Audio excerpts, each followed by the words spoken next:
Springfield customers tell On Your Side they paid thousands in deposits for roof repairs, but the contractor never did the job.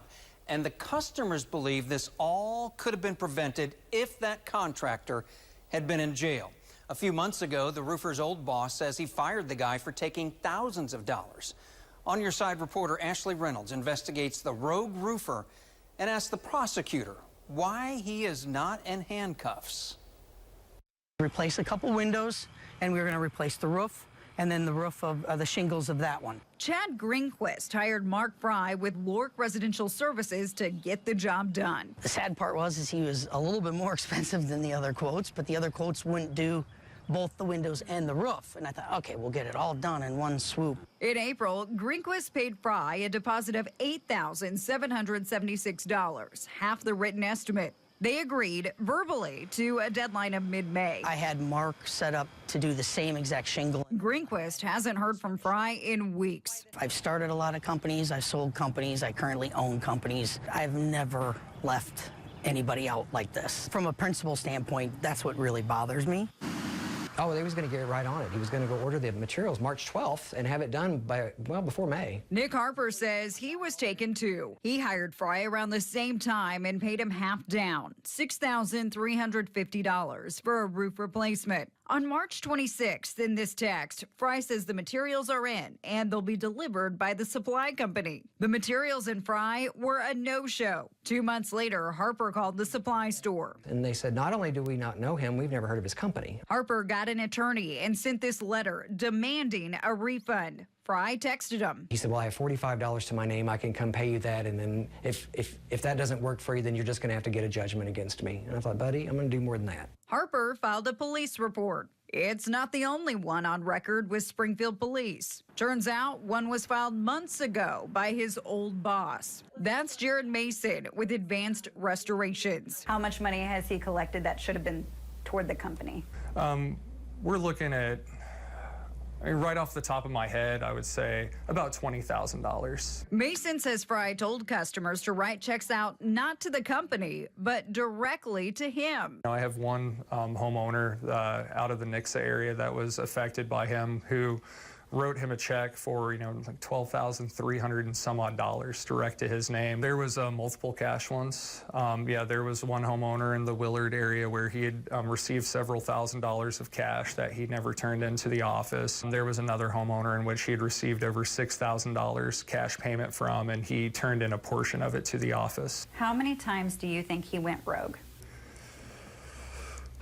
Well, it's unfortunate because we're still hearing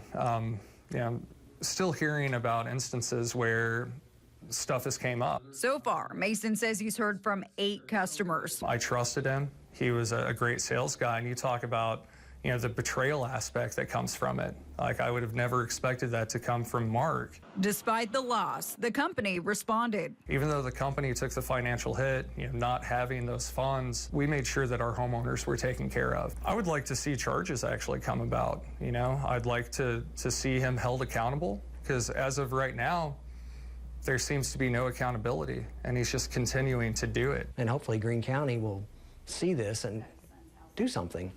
This is ridiculous. Doing it right takes time. Greene County Prosecutor Dan Patterson says this case has not made it from police to his office yet. Springfield police won't answer specific questions about why this active investigation is taking months, but say it's a top priority with multiple victims. Patterson won't comment on specifics either, but talked about these types of cases. Are these cases a priority for your office?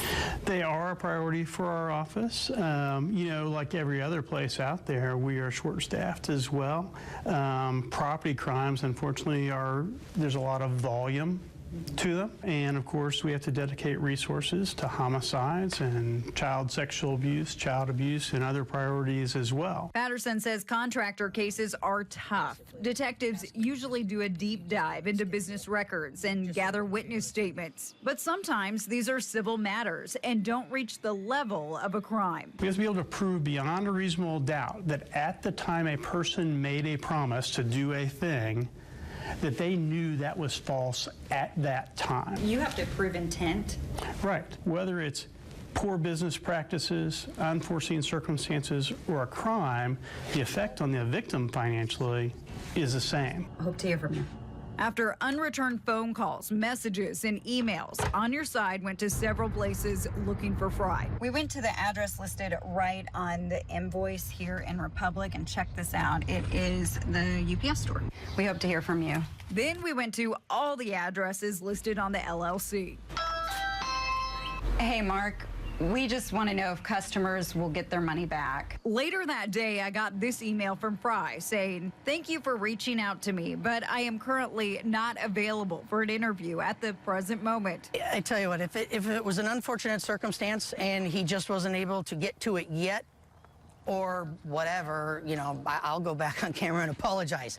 But, you know, at this point, I would just like to be refunded. Fry does not have a Springfield business license. Those estimates from the story were done in February and March. He applied for his license in April, and it still has not been approved. The city told Fry he needs proof of insurance, and he still has to pay the license fee. Again, here are a few reminders if you are hiring a business. Always make the check out to the company, not an individual. Always get a receipt. Get everything in writing. The customers in the story did not have contracts, just written estimates. One of the most important things to have in that contract is a deadline for when the work will be completed. If you feel you've been wronged by a business, file a complaint with the Attorney General, Better Business Bureau, and file a police report if you suspect fraud. We'll continue to follow this story. For On Your Side, I'm Ashley Reynolds.